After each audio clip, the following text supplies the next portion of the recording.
ಅಂದ್ಬಿಟ್ಟು ನಮ್ಮವ್ನು ನಂಗೆ ಹೇಳ್ದಾಗ ನೀವು ಊಟ ಹೊಡಿಬೇಕೋ ಬೇಡ ಅವ್ನಿಗೆ? कन्नड़ नहीं सीखेगा?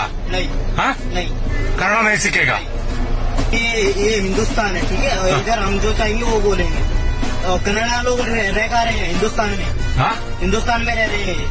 ಕನ್ನಡಿಗರಿಗೆ ಪರ್ಮಿಟ್ ಕಳ್ತೀನಿ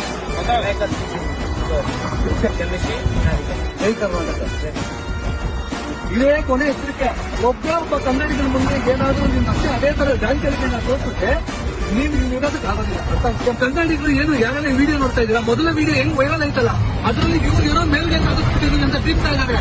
ಈಗ ವಿಡಿಯೋ ಮಾಡಿ ವೈರಲ್, ಇದಾಗ್ಬೇಕು ವೈರಲ್. ಈ ತರ ಜಾಂಚಲಿ ತೋರಿಸೋದು ಯಾವನಿದ್ದಾನೆ ಇವನ್ಗೆಲ್ಲ ಇದೇ ಗತಿನೇ ಆಗ್ತಕ್ಕಂಥದ್ದು ಗೊತ್ತಾಗ್ಬೇಕು. ಕನ್ನಡಿಗರು ಲಕ್ಷಪತಿ ಜನ ಬೇರೆ ಬೇರೆ ರಾಜ್ಯಗಳಲ್ಲಿ ವಾಸ ಮಾಡಿದ್ರು ಕೂಡ ಅಲ್ಲಿನ ಭಾಷೆ ಕಲಿತು ಅಲ್ಲಿನ ಭಾಷೆಯ ಜನರಿಗೆ ಗೌರವ ಕೊಡ್ಕೊಂಡು ಬದುಕ್ತಾ ಇದ್ದಾರೆ. ಅದು ಕನ್ನಡಿಗರು. ಆದ್ರೆ ಈ ನನ್ನ ಮಕ್ಕಳು ಎಲ್ಲಿಂದನೋ ಬಂದು ನಾವೇನಕ್ಕೆ ಕನ್ನಡ ಕಲಿಯಬೇಕು, ನೀನು ಹಿಂದಿ ಕಲಿತು ಹಿಂದೂಸ್ತಾನ ಅನ್ನೋಷ್ಟು ದುರಂತದಿಂದ ಮಾತಾಡ್ತಾರಲ್ಲ, ಇದನ್ನ ಈ ಬಣ್ಣದ ಶಾಲ ಕೊಂಡಿರ್ತಕ್ಕಂಥ ನಾವು ಸಹಿಸೋದಿಲ್ಲ. ನಡ ಮುರಿದು ಕನ್ನಡ ಕಲಿಸ್ತೀವಿ. ಇದು ಇಂಡಿಯಾ ನಿಜ, ಇಂಡಿಯಾ ಅಲ್ಲ. ಈಗ ಮೊದಲನೇದಾಗಿ ಈತಲ್ಲಿರೋದು ಇಲ್ಲ. ಸಂತೋಷ್ ಅವರು ಇದನ್ನ ಈ ಕೂಡಲೇ ಕೆಲಸದಿಂದ ತೆಗೆದಾಕ್ಬೇಕು.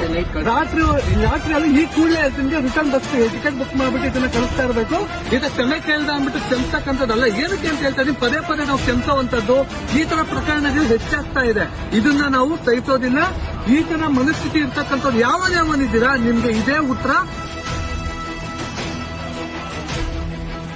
ಅದೇ ರೀತಿಯಾಗಿ ನೆಕ್ಸ್ಟ್ ಈ ರೀತಿ ಪ್ರಕರಣ ಆಗ್ಬಾರ್ದು ಅನ್ನೋ ರೀತಿಯಾಗಿ ನಮ್ಮ ಭಾಷೆ ವಿಚಾರವಾಗಿ ಎಲ್ಲಾ ಕನ್ನಡಿಗರು ಭಾಷಾಭಿಮಾನಿಗಳಾಗಬೇಕು ಅಂತ ಹೇಳ್ತೀನಿ.